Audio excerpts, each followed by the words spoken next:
అసలు fish curry అనేది ఎప్పుడు కూడా చేయలేదా? చేపల కూర చేసినప్పుడల్లా ఏదో ఒక మిస్టేక్ జరిగి అనుకున్న టేస్ట్ రావట్లేదా?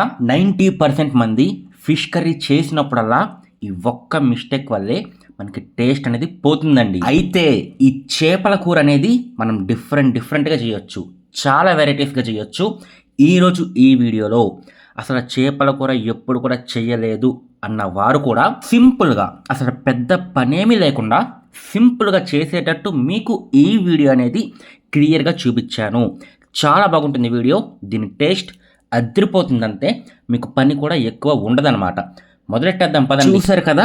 ముందుగా ఇందులో ఒక 5 డ్రాప్స్ కాదు, డ్రాప్స్ అంటున్నానేంటి? డ్రాప్స్ కాదు, 5 స్పూన్స్ అనమాట. 5 table spoons of oil. Sunflower వాడొచ్చు. గోల్డ్ డ్రాప్ అయితే ఇంకా బాగుంటుంది. నేను యూస్ చేసేది గోల్డ్ డ్రాపే. మంచిగా ఉంటుందన్నమాట. చాలా బాగుంటుంది. ఈ గోల్డ్ డ్రాప్ అనేది ఒక 5 స్పూన్స్ వేసుకుని నేను ఇక్కడ మీకు కొలతలతో సహా చెప్తున్నాను. ఓకేనా? 1 కేజీ ఫిష్ తెచ్చుకున్నాను. దీనికి 2 ఆనియన్స్ అనమాట. ఈ ఆనియన్స్ అనేవి వీలైనంత సన్నగా కట్ చేసుకోండి. ఎందుకంటే త్వరగా ఉడుకుతాయి. దాంతోపాటు ఫిష్ కర్రీకి మనకి గ్రేవీ వస్తుంది కదా! మీరు ఎంత సన్నగా కట్ చేసుకుంటే ఆనియన్స్ అనేవి గ్రేవీ అంత బాగా వస్తుంది. ఓకేనా? ఇక్కడ 2 ఆనియన్స్ అనేవి నేను మంచిగా సన్నగా కట్ చేసుకున్నాను. 5 స్పూన్స్ ఆఫ్ ఆయిల్ వేసి ఈ 2 ఆనియన్స్ వేసేసి మంచిగా ఇందులో పసుపు అయితే వేశాను. 1 స్పూన్ పసుపు అనేది పడుతుంది. ఈ పసుపు వేయటం వల్ల మంచి ఫ్లేవర్ వస్తుందన్నమాట. సప్పగా ఉండదు. దానితో పాటు కర్రీ కూడా మంచి ఫ్లేవర్ వస్తుంది. త్వరగా ఆనియన్స్ అనేవి త్వరగా మనకైతే ఫ్రై అవుతాయి. ఓకే, ఒక 2 మినిట్స్ ఆనియన్స్ ఫ్రై చేసిన తర్వాత ఇందులోకి ఒక 5 నుంచి 7 మిర్చి అయితే వేసుకున్నాను. మధ్యలోకి బారుగా కట్ చేసుకుని వేసుకోండి. ఒకటేనండి, ఫిష్ కర్రీకి ఈ వీడియోలో నేను మీకు సీక్రెట్స్ చెప్పేస్తాను. సింపుల్ సీక్రెట్ చెప్తాను. ఇది కనుక మీకు అర్థమైతే అసలు పెద్దగా ఏమీ కష్టపడక్కర్లేదు. ఓకేనా? ఈ సీక్రెట్స్లో ఫస్ట్ సీక్రెట్ మిర్చి పక్కా ఉండాల్సిందే. ఓకేనా? ఈ మిర్చి కూడా ఒక 5 నుంచి 7 మిర్చి అయితే వేసుకోవాల్సిందే. చేపల పులుసు అంటే మనకి మిర్చి టేస్ట్ రావాలి, అదిరిపోతుంది. మీరు ఇక్కడ గమనించారా? ఒకటి, నేను మిర్చితో పాటుగా కరివేపాకు కూడా వేశాను. ఒక 10 నుంచి 15 ఆకులు కరివేపాకు వేశాను. దానితో పాటుగా 2 టొమాటోస్, 2 ఆనియన్స్ వేసాం కదా, 2 టొమాటోస్ కూడా మంచిగా సన్నగా కట్ చేసుకోండి. ఈ టొమాటో వేసిన తర్వాత ఒక్క 5 నిమిషాలు లో ఫ్లేమ్లో అలా మూత పెట్టేసి వదిలేస్తే మనకి టొమాటో మొత్తం కూడా మెత్తపడిపోతుంది అనమాట. చూసారా? టొమాటో మొత్తం కూడా మెత్తపడింది. ఈ విధంగా మెత్తపడేంత వరకు మనం గ్రేవీ టైప్లో రావాలన్నమాట. చూసారా? ఆనియన్స్ కానీ టొమాటో కానీ అన్నీ కూడా కలుస్తున్నాయి. ఈ విధంగా ఒక్క 5 నిమిషాలు, నేను కరెక్ట్గా 5 నిమిషాలు అయితే ఉడికిచ్చానమాట. ఈ 5 నిమిషాలు ఉడికించేటప్పుడు కూడా మధ్య మధ్యలో 2 నిమిషాలకు ఒకసారి తీసి ఒకసారి కలుపుకోండి. 5 నిమిషాలు అలాగే మూత పెట్టేసినా కింద అడుగంటిపోతుందన్నమాట. అడుగంటి కింద మాడిపోయే అవకాశం ఉంటుంది. ఓకే, ఉడికిన తర్వాత 2 స్పూన్స్ అల్లం వెల్లుల్లి పేస్ట్ అయితే వేసాను. 2 స్పూన్లు పడుతుందండి. చాలా బాగుంటుంది కర్రీ మనకు అయిన తర్వాత. అలానే 3 స్పూన్స్ కారం వేసాను. ఈ కారం అనేది ఏమీ ఎక్కువ అవ్వదు. చేపల పులుసు కదా, కారం కొంచెం ఎక్కువే పడుతుంది. దీనితో పాటుగా 3 స్పూన్స్ సాల్ట్ కూడా వేసుకోండి. నేను ఇప్పుడు సాల్ట్ అనేది 1.5 స్పూన్ మాత్రమే వేశాను. లాస్ట్లో ఇంకొక 1.5 స్పూన్ అయితే వేస్తాను. ఓకేనా? ఈ విధంగా సాల్ట్ కూడా వేసుకున్న తర్వాత బాగా ఒకసారి కలిసేటట్టు మంచిగా కలిపేద్దాం. నేను ఈ కర్రీ అనేది ఇందులో మనం మెంతులు కానీ ఇవి కూడా వేసి చేసుకోవచ్చు. ధనియా, జీరా ఇవన్నీ మంచిగా సపరేట్గా చేసి చేసుకోవచ్చు. అది ఒక స్టైల్. ఈరోజు నేను మీకు చూపించే స్టైల్ ఏంటంటే సింపుల్గా, అసలు కర్రీ రాని వాళ్ళు కూడా సింపుల్గా చేసేటట్టు చూపిస్తున్నాను కాబట్టి పెద్ద టైం పట్టదు. ఇది సింపుల్గా అయిపోతుంది. ఓకేనా? ఇందులోనే ఒక 2 ఎండుమిరకాయలు మంచిగా నేను వేస్తున్నట్టు సింపుల్గా తుంపేసుకుని వేసుకోండి. వేసేసి ఇందులో ఫిష్ కర్రీ మసాలా బయట మీకు దొరుకుతుంది. జస్ట్ శాంపుల్ ప్యాకెట్స్ ఉంటాయి. 5 రూపీస్, 10 రూపీస్వి. ఈ 10 రూపీస్ది ఒకటి తెచ్చుకోండి. మొత్తం వేసేయండి. తెచ్చిన మసాలా మొత్తం కూడా 10 రూపీస్ది వేసేయండి. వేసేసి మంచిగా కలిపేయండి. ఈ ఫిష్ కర్రీ మసాలా అనేది బాగా పట్టాలన్నమాట. ఇప్పుడు మనం వేసిన టొమాటోకి కానీ ఆనియన్కి కానీ మిర్చికి కానీ మంచిగా పట్టాలి. ఈ విధంగా ఈ ఫిష్ కర్రీ మసాలా అనేది మన వెజిటబుల్స్ మొత్తానికి బాగా పట్టిన తర్వాత ఇక దీనికి టాప్ 1 సీక్రెట్ మిర్చి అని చెప్పా కదా, టాప్ 2 సీక్రెట్ చింతపండు పులుసు అనమాట. ఇది ఒక పెద్ద సైజు నిమ్మకాయ. నార్మల్గా మనకి నిమ్మకాయలు ఉంటాయి కదా, ఒక 2 నిమ్మకాయ సైజ్ అంతా చింతపండు అనేది తీసుకోండి. అంటే చింతపండు ఏదైతే మనం రౌండ్ చేసామంటే ఒక పెద్ద సైజ్ నిమ్మకాయ సైజ్ అంత అవ్వాలన్నమాట.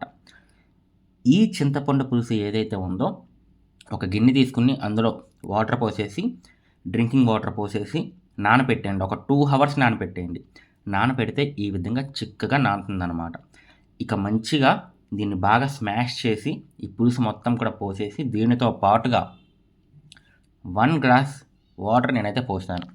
పోసిన తర్వాత ఇదంతా కూడా బాగా మరగాలన్నమాట. లైట్గా మరగటం స్టార్ట్ అవుతుంది. ఒకసారి అయితే ఫస్ట్ ఇదంతా కూడా బాగా కలిసేటట్టు కలిపేసుకుని టేస్ట్ సరిపోయిందా లేదా అనేది ఒకసారి చూసుకుందాం. నాకు సాల్ట్ అన్నీ కూడా మంచిగా సరిపోయింది. ఇక ఈ ఫిష్ కర్రీకి top secret number 3. First secret మిర్చి అయితే, సెకండ్ వన్ చింతపండు పులుసు అయితే, ఈ రెండింటితో పాటుగా ధనియా పౌడర్. మామూలుగా మనకు బయట ధనియా పౌడర్ దొరుకుతుంది. నా దగ్గర ప్రెజెంట్ ధనియా పౌడర్ లేదు కాబట్టి నార్మల్గా ధనియాలు తీసుకుని మంచిగా దంచేసి వేసుకున్నాను. ఒక 2 స్పూన్స్ అయితే పడుతుంది. ఈ ధనియా పౌడర్ అనేది మంచి టేస్ట్ అయితే ఇస్తుంది మన చేపల పులుసుకి. ఓకేనా, మంచిగా వేసేసుకున్న తర్వాత ఇక దీన్ని ఇలా ఉంచేయండి. ఎందుకంటే మనకు మరగాలి. ఇందాక చెప్పాను కదా, మరగటం ఎప్పుడైతే స్టార్ట్ అవుతుందో చూసారా, నాకు లైట్గా మరగటం అనేది స్టార్ట్ అయిందంటే బబుల్స్గా మనకి ఈ విధంగా మరగాలన్నమాట. ఈ విధంగా స్టార్ట్ అయిన తర్వాత ఇక్కడ 1 kg ఫిష్ నేను తెచ్చుకున్నాను చెప్పా కదా, ఈ ఫిష్ ఒక 3 టైమ్స్ బాగా వాష్ చేసేయండి. మొత్తం క్లీన్ అయిపోవాలన్నమాట. అసలు మురికి అనేది ఉండకూడదు, మట్టి అనేది ఉండకూడదు. బాగా వాష్ చేసుకున్న తర్వాత ఈ విధంగా ఒక్కొక్క పీస్ కూడా నేనైతే మన పులుసులో నేనైతే వేసేస్తున్నాను. ఇక ఇందులో టాప్ సీక్రెట్ అండి, ఈ పులుసు అనేది వేసిన తర్వాత, పులుసు కాదు, ఈ ఫిష్ అనేది వేసిన తర్వాత ఇందులో ఇంకొక టాప్ సీక్రెట్ ఏంటంటే, ఇప్పుడు మనం చేసే ఈ పులుసు అనేది 40 మినిట్స్ లో ఫ్లేమ్లో మనమైతే ఉడికించాలి. అప్పుడే మనకి ఈ పులుసు అనేది రెడీ అవుతుంది. ఇక ఇది ఫైనల్ అనమాట. ఫైనల్గా మనం చేసే లాస్ట్ టిప్ అనుకోండి. ఓకేనా, ఏంటంటే ఒకసారి మంచిగా కలిపేసుకుందాం. ఇప్పుడు మనం గెరిట అనేది పెట్టకూడదండి. గెరిట పెట్టామంటే మనకి ఫిష్ కనుక విడిలిపోయే అవకాశం ఉంటుంది, ఇరిగిపోయే అవకాశం ఉంటుంది. ఇరిగిందనుకోండి మనకు లోపల ఉన్న ముళ్ళన్నీ కూడా మనకి పులుసులోకి వచ్చేస్తాయి అన్నమాట. వచ్చేసి తింటాకంత బాగోదు. ఇక ఫైనల్గా కొత్తిమీర కూడా వేసేసుకుని ఒకసారి బాగా కలిపేద్దాం. ఈ కొత్తిమీర అనేది 2 టైమ్స్గా నేనైతే వేస్తాను. 3 టైమ్స్గా వేస్తాను, 2 టైమ్స్గా కూడా కాదు. ఫస్ట్ అయితే వేసి మంచిగా ఒకసారి కలిపేద్దాం. ఈ కొత్తిమీర అనేది కిందకు కూడా వెళ్ళిపోవాలన్నమాట. పులుసు మొత్తం కూడా బాగా పట్టే విధంగా కలిపేసి మళ్ళీ పైన సెకండ్ రౌండ్ కొత్తిమీర అయితే వేద్దాం. థర్డ్ రౌండ్ వచ్చేసి లాస్ట్లో కర్రీ అయిపోయిన తర్వాత మనమైతే వేస్తాం. ఓకేనా, ఈ 2 రౌండ్స్ వేసాం కదా, ఇప్పుడు మూత పెట్టేసి 40 నిమిషాలు దీన్ని ఇలాగే వదిలేద్దాం. 40 మినిట్స్ లో ఫ్లేమ్లో అలా వదిలేస్తే మనకి ఈ ఫిష్ ముక్క ఏదైతే ఉందో పులుసుని బాగా పీలుస్తుంది. టేస్ట్ కూడా అదిరిపోతుంది, చాలా బాగా వస్తుంది. ఈ 40 నిమిషాలు ఇలా వదిలేసిన తర్వాత 40 నిమిషాలు అయిపోయిన తర్వాత ఇప్పుడు తీస్తున్నాను. ఓకేనా, 40 నిమిషాలు అయిన తర్వాత చూసారా మనకు పులుసు అనేది దగ్గరికి వచ్చింది, కలుస్తాం కూడా బాగా కలుస్తుంది. ఇక ఇదే ఫైనల్ అనమాట. ఇంకా దీనికి ఏమి చేయక్కర్లేదు. ఈ ఫిష్ కర్రీ ఇప్పుడు కన్నా రేపొద్దున అంటే ఇప్పుడు మధ్యాహ్నం చేస్తే నైట్కి చాలా బాగుంటుంది. అదే మీరు నైట్ చేసుకుంటే మార్నింగ్కి చాలా బాగుంటుంది. ఊరాలన్నమాట, ఊరి అదిరిపోతుంది కర్రీ అనేది. ఇప్పుడు కూడా తినేయచ్చు, బట్ టైం ఇచ్చే కొద్దీ ఊరిద్ది. అలా 1 డే వరకు మనమైతే తినొచ్చు.